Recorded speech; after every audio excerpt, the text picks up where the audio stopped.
আলহাজ আজিজুর রহমান সাহেব উনি আমার বড় ভাই, শ্রদ্ধেয় বড় ভাই। আমি ওনার ছোট ভাই, চাচাতো ভাই। আমরা একই পরিবারের মানুষ। আমরা চাচাতো জ্যাঠাতো ভাই হলেও আমরা আপন ভাইয়ের মতোই। আমাদের পরিবারটা একটা ঐক্যবদ্ধ পরিবার। আপনারা হয়তো বলবেন যে আমাদের এই পরিবার থেকে জামাতকে নমিনেশন দেওয়া হয়েছে, কিন্তু জামাতকে নমিনেশন দেওয়া হলেও আমরা, বিশেষ করে আমি ছোট থেকেই বিএনপি করি এবং এই বিএনপিকে ভালোবাসি।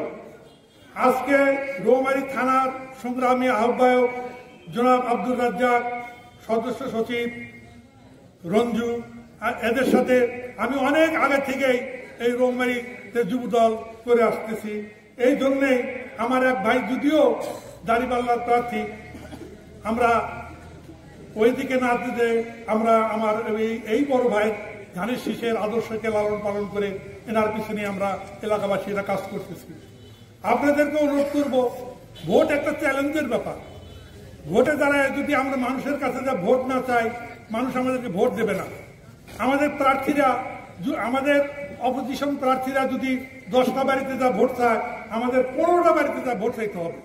আমরা ঘরে বসে থাকলে ভোট আমাদেরকে কেউ দিয়ে যাবে না রে ভাই। ভোট বাড়ি বাড়িতে চাইতে হবে। আমাদের লক্ষ্য করতে হবে আমাদের অপোজিশন প্রার্থী তারা কিভাবে ভোট চায়।